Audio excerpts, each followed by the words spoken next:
Welcome to you both. Gerard, I have to say, I'm with the mining industry here. A 30-year suppression order is extraordinary.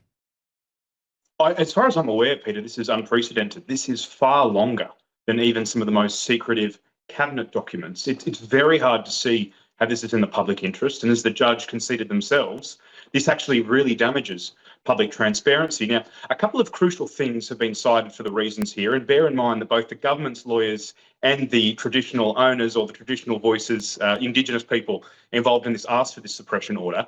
And one of the things that the justice cites, or the judge cites, is to protect traditional law.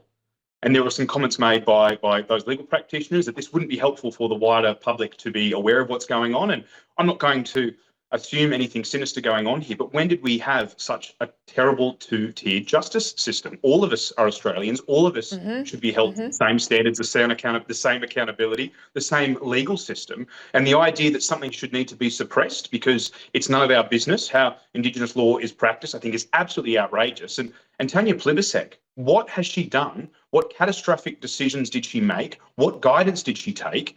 That is so embarrassing for the government that they have requested this 30-year suppression. I think this is a massive story. It is an enormous scandal. I'm really frustrated at how this has gone. It's gone from a bad minister's decision to a quite serious scandal around the way our country is run in our legal justice system. And I think it needs so much more scrutiny, and I hope it doesn't go away. And of course, if you're in Victoria, this is what's coming your way with the treaty, because every other law in this land is in black and white in a piece of legislation, in a statute you can pick up and read that's freely available to all Australians. This so-called Indigenous law is now been buried for 30 years. You want to ask why? Ask why. Those flat-packed homes, I had to read this a couple of times, Jamie. So the Chinese tradies, they get the jobs.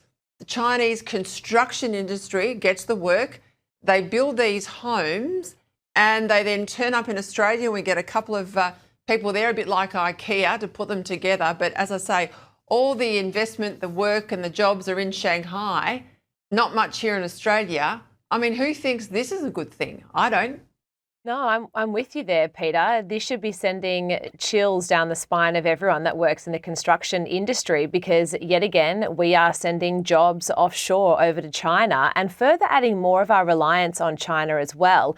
And if I'm reading that article right, Peter, of these 5 townhouses that are going to be built in Melbourne, apparently the demand is quite high for this because it takes about 10 months off the time of what a regular build would be, and construction costs, as you would imagine, are significantly less off the back of that.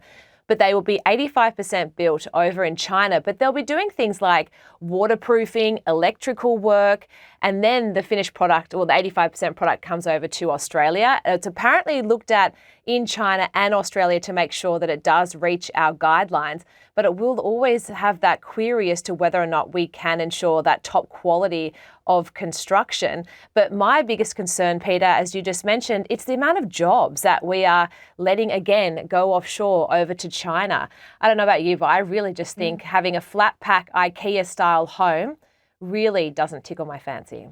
Oh, it's worse than IKEA. It's a Temu home. Yeah. Who wants a Chinese Temu home that's probably, fitted out with kit to spy on you from some sort of cyber aspect down the track? Exactly. Be careful is all I'd say. Hey, Swinburne University. So you drop out of university now. If you go to Swinburne, you'll get a degree. You won't get a degree, beg your pardon. You'll get a piece of paper that I don't think it'll say that you failed, but it'll basically give you something to walk away with, even though you didn't really do anything at all to finish.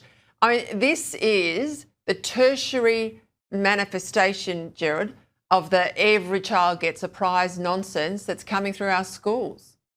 We've become a participation-riven country, Peter. It's not just education. We can no longer conceptualise what it is to win as a country. We don't know if we want to win. We certainly can't consider that other nations might want us to lose or try and compete with us. And it's not a surprise. I don't know what employee would look at this and think, oh, wow, you dropped out, but you got a participation ribbon, let me hire you. A very bizarre act, but I think just another signal of just how far our standards are slipping as a nation.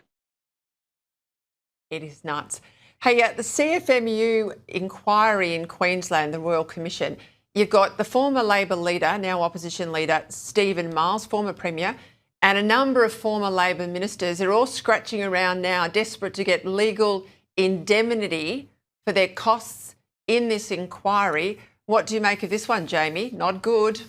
Definitely not good, Peter, but yet again, they are going to be tipping into the taxpayer dollars to be funding what's going on next. But I think this inquiry is something that is really important. It's going to investigate the actions and the culture of the CFMEU.